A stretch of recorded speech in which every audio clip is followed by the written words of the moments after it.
This game is a work of fiction and its author's imagination. It does not aim to offend, insult, or discriminate anyone on religious, social, economical, species, or any other basis. Any violation of a player's aesthetic sensitivity, active citizenship, or any other spiritual impulse lies on their conscience. Any resemblance of the characters to your real or imaginary friends, neighbors, colleagues, tulpas, is entirely coincidental. All the heroines are of 18 years old and have confirmed their consent on participating in this game. In written form, an expert from the screenwriter's medical history can be provided on demand. This game does not contain any propaganda of voluntary or not ending one's life. Not a single mascot, animal, or human was hurt during the creation of this game. Happy reading. How's it going, nerds? My name is Linkwood, and welcome to Everlasting Summer. I was introduced to this by somebody on my Twitter. I mean, I wasn't really introduced to it. They told me I should play it because I already had it downloaded, and they said it was really weird. Well, not really weird, but really strong. I don't know what I'm looking for. I'm thinking of deep. Deep is the word I'm thinking of. It's really deep. So if you're sensitive to, like, if there's subjects that, like, you're really sensitive to, I would recommend maybe not watching this series, because it might trigger you. I mean, there's not really any other thing. Like, if you're easily triggered by something, then I don't know if you should watch this. I don't really know what's implied with it, but I am interested to see where it goes. And I already know right off the bat it has really good music. Well, you know, let's just get right into it. New game.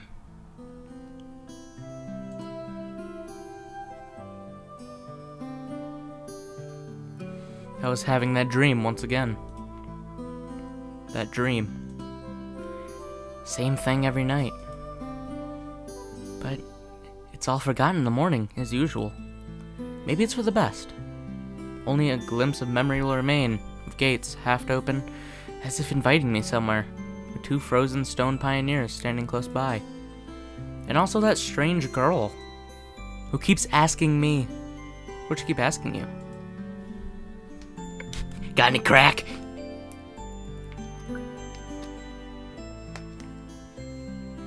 Will you come with me? Come? But where? And why? Why me? And where am I anyway? Of course, if it all happened in real life, I would certainly have been scared. But what else would one expect to feel? But this is just a dream. The same one I see every night. There must be a reason. You don't know where or why to realize. You don't have to know where or why to realize. Something is really happening. Something desperately seeking my attention. Since everything that surrounds me here is real. As real as things in my own flat. I could open gates, hear the hinges creak, brush the crumbling rust away with my hand, inhale the fresh cool air, and shiver from the cold. I could, but to do that, I would need to pick myself up, take a step, move my hand. But this is a dream. I understand that, but what of it? What does my understanding change? Because here, it's just like on the other side of a cracked screen of an old TV, which struggles to fight against static noise and strives to show its audience everything without missing a single detail. But the picture's getting blurry. I must be waking up soon.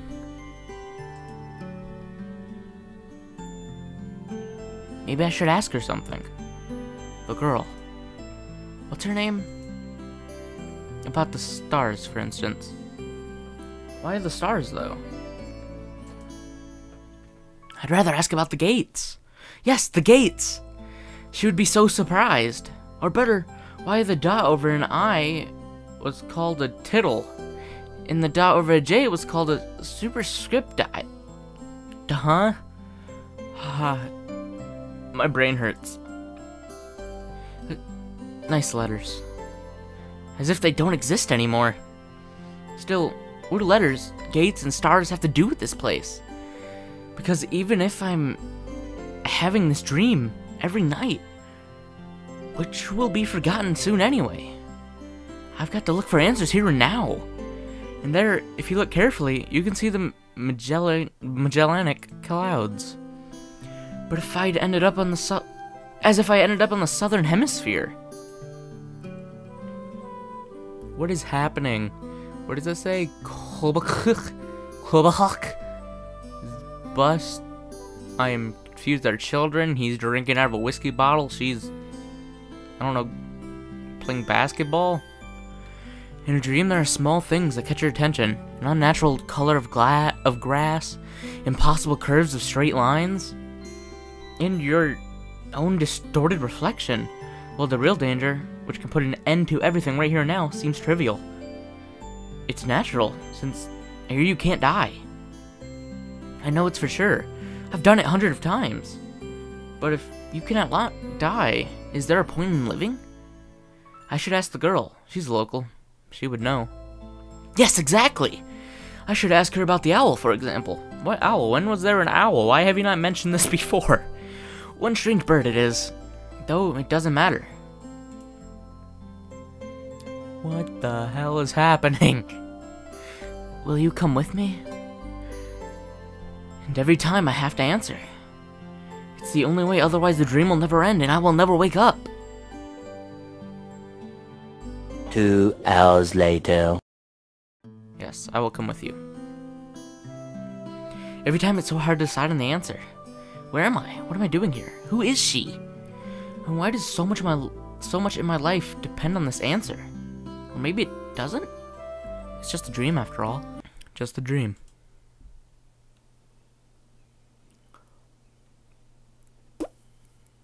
Oh, it's a keyboard. All that ASMR. Blurry shots. What's happening? Why is your keyboard so close to your screen? Why are you on the floor? What? Still on 4chan? He is. The computer screen stared at me as if it was alive. Sometimes it really did seem to me that it was conscious of itself, had its own thoughts and wishes, ambitions, that it had feelings, could love and suffer. As if in our relationship the screen wasn't an instrument. It was me, who was a lifeless piece of plastic and texelite. There's some truth in that, probably because the computer provides 90% of my communication with the outside world. Truth! Anonymous image boards, some chats from time to time, rarely ICQ or Jabber. In forums, even more rarely.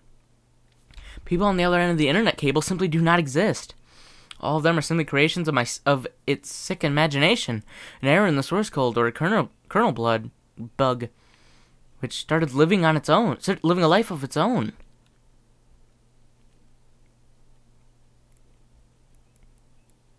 What is that?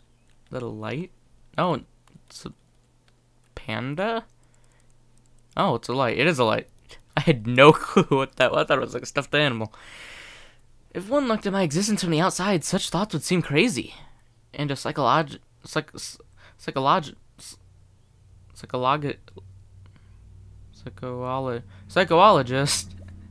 would surely give me a bunch of sophisticated diagnoses and maybe write me a doctor's referral to the loony bin.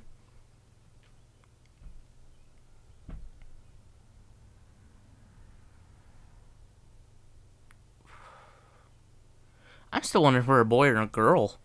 Or what we identify as. Are we like a talking potato? A small apartment with no signs of repair or any semblance of order in it. And always the same view out the window on the gray megalopolis. Running somewhere day and night. Such are the conditions of my life.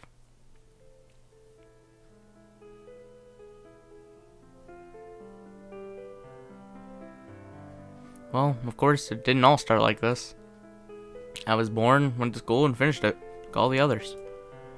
I was accepted at a university, where I spent a year and a half, trailing behind and struggling. I drifted through several jobs. Sometimes it was working out quite well, sometimes I was even getting decent money for it. but it all felt like it was not mine, as if taking from another man's biography. I wasn't living life to its fullest. It was looping over and over in monotonous I wasn't living life to the fullest. It was looping over and over in monotonous circles. Like in the movie Groundhog Day. Nice reference, bro. That's actually a good movie. It's just that I had no choice in how to spend my day. And every day repeated itself, the same vicious spiral. A spiral of emptiness, misery, and despair. I feel you. I connect with you on a personal level, my man. For the last few years, I just sat in front of the screen all day. Sometimes there were menial jobs. Sometimes my parents helped me. All in all, I was able to provide for myself. No wonder really, since my needs are quite minor. I hardly ever leave my home, and my communication with other people almost exclusively consists of online correspondence with the anonymous, who have no real name, no gender, no age. So in brief, a quite typical life of a quite typical antisocial person of his time. It is a boy, we identify as a male. Kind of Donnie Darko on a minor scale without doomsday-related visions. Maybe some highly respected author, that's not how you spell that, will write a novel about me.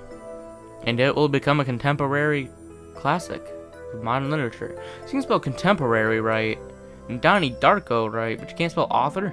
Come on, man. Or I will write one myself. However, what's the point of fooling myself? I tried so many times, but can't even come up with a single short story. I tried to learn many other things as well. Not gifted enough to draw, programming, got bored. Foreign languages take so much time. The only thing I loved doing was reading, but I still never would have called myself a scholar. Perhaps I was an ace at watching anime and a grandmaster of lame internet jokes. So this is basically like me as the main character, right? Like, this was modeled after me, and I can sue them for not asking permission if this isn't a good game. If I were to get paid for it, I'd probably be a happier person, and a richer person too. But I doubt it would fill the hole inside of me.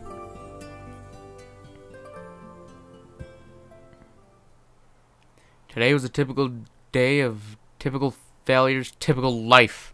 And today is the day where I have to go to my university reunion. You went for 1 year. What? Frankly speaking, I really didn't want to. What is the point? The time I spent with them was so short.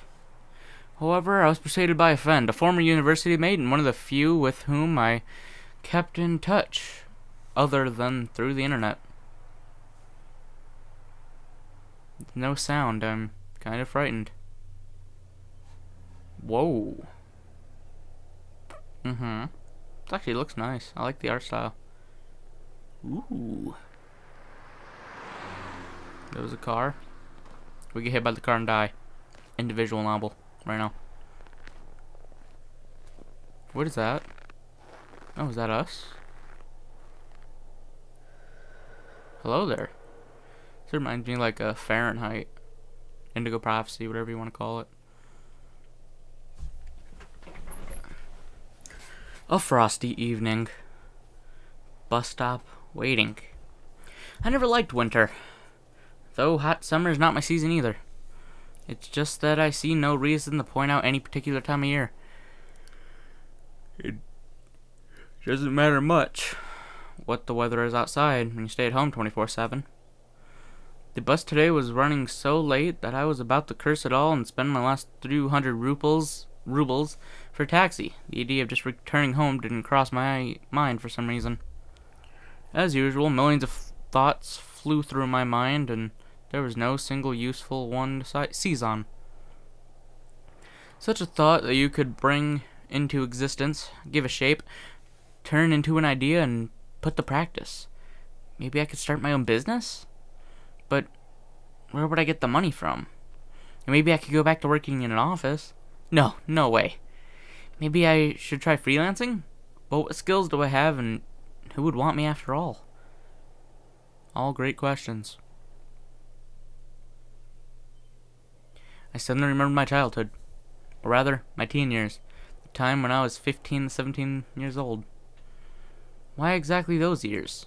No idea. I guess it's because back then, everything was much more simple. It was easier to make decisions, so complicated now and so simple then. Waking up in the morning, I knew exactly how my day was going to pass, and I always eagerly looked forward to the weekend. Then I could get some rest and have time for the things I liked. Computer, football, going out with friends. And in the beginning of the week, I'd take up my studies again. Back then, there was so much worrying. Questions like why? Who needs it? What will change if I do it? What will not change? A simple lifestyle, so casual for any normal person and so odd to myself today. That careless childhood age. It was also then that I met my first love. Her appearance and personality had vanished from my memory. Only her name remains, like a brief line from a social network profile, along with the feelings which overwhelmed me when I was with her. Affection, tenderness, the desire to care for her and to protect for her.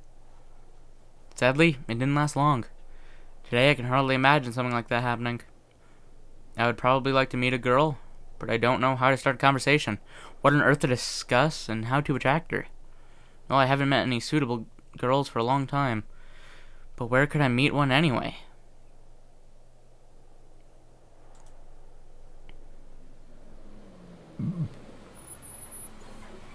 Hey, a bus. The sound of an engine brought me back to reality. A bus pulled over.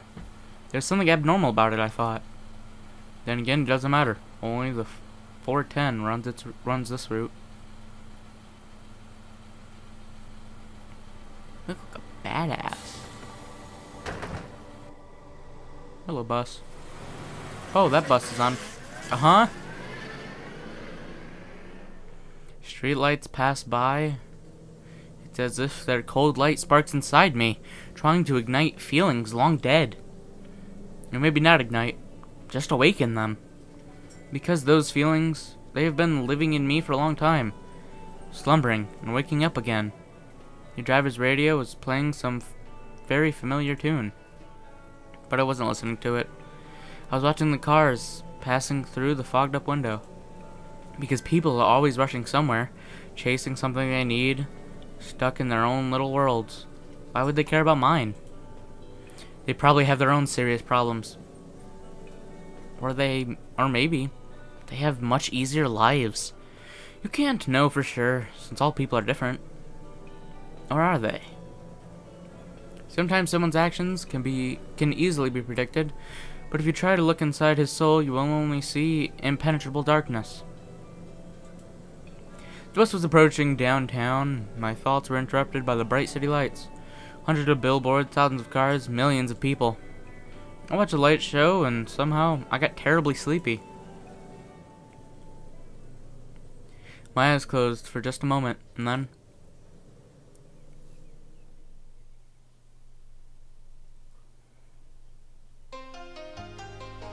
I ended up on a roof.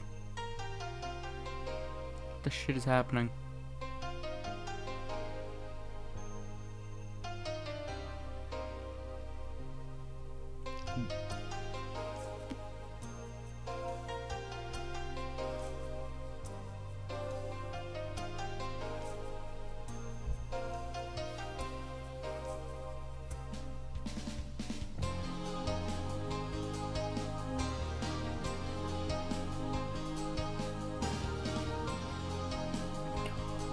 I like her hair. I can't pronounce her name. Purple hair. So many beautiful girls. I love it. They're also cute. I love it. I love this art style. What is this game? I love it. Here's a pedo bear. Sun? Miku wins. That's her name. Miku always wins. Mookie! It's obviously. Yes! Oh, this is amazing. Everlasting Summer, but in Russian, I think.